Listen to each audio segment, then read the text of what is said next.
మేతి పరాటా. ఇది ఎక్కువగా మార్వాడీస్ ఎక్కువగా లైక్ చేస్తారు అనుకుంటాను, కరెక్టేనండి? సో మరి దీనికి కావాల్సిన పదార్థాలు: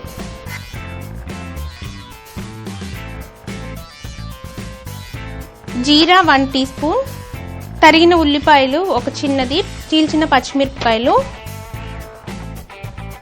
garlic paste 1/2 teaspoon, coriander powder 1 teaspoon, dry mango powder 1/2 teaspoon, pepper powder 1/2 teaspoon, మెంతి కూర 1 కప్పు, గోధుమ పిండి 3 కప్పులు. సో గీ ఒకటే కాదు, ఆయిల్ కూడా వాడొచ్చు అంటున్నారు. సో గీ ఎన్ని స్పూన్స్ చెప్తున్నారు మేడం? 2 టీ స్పూన్స్ గీ. 2 టీ స్పూన్ల గీ వేస్తారు. నెయ్యి కొంచెం వేడెక్కిన తర్వాత 1 టీ స్పూన్ జీలకర్ర వేసుకోవాలి. జీలకర్ర 1 టీ స్పూన్. జీలకర్ర వేగాక ఉల్లిపాయ పచ్చిమిరపకాయ ముక్కలు వేసుకోవాలి.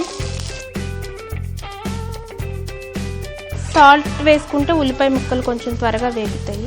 ఇందులో క్రష్ గార్లిక్ కూడా వేసుకోవాలి. ఆనియన్స్ వచ్చేసి ఆల్మోస్ట్ గార్లిక్ కూడా వేసారండి. ఇది 1/2 teaspoon. 1 teaspoon coriander powder. Coriander powder వచ్చేసి 1 టీ స్పూన్ ఇస్తున్నారండి.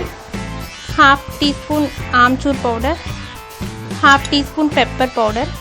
ఇవి కూడా ఒక 1 మినిట్ అలా ఫ్రై చేసుకోవాలి. తర్వాత ఇందులో మెంతి ఆకులు వేసుకోవాలి. కొంచెం సాల్ట్ వేసుకుని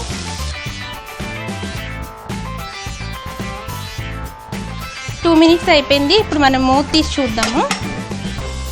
ఇప్పుడు మనం స్టవ్ ఆఫ్ చేసుకుని ఇది చల్లారేంత వరకు వెయిట్ చేయాలి. చల్లారిన తర్వాత దీన్ని మనం గోధుమ పిండిలో మిక్స్ చేసుకోవాలి.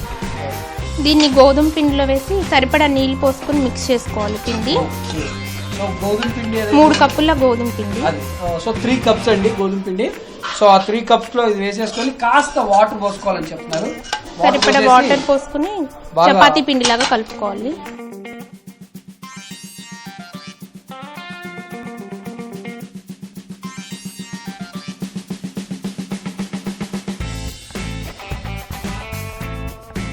సో మొత్తానికి చపాతీ పిండి రెడీ అయిపోయింది. సో ఇప్పుడు ఏంటంటే ఇది చపాతీ లాగానే అండి, చపాతీ లాగా రోల్ చేసుకోవాలి. రోల్ చేసేసుకోవడం అండి అంతే.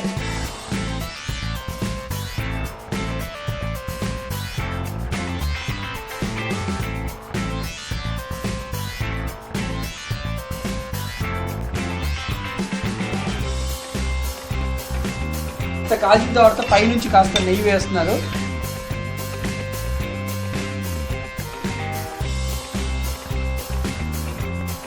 దీనికి కావాల్సింది పదార్థాలు మీ అందరు చూశారు. అండ్ హాట్గా పిల్లలకి అప్పటికప్పుడు చేసి పెట్టడానికి చాలా బాగుంటుందండి. సో మీ అందరి కోసం మేతి పరాటా రెడీ.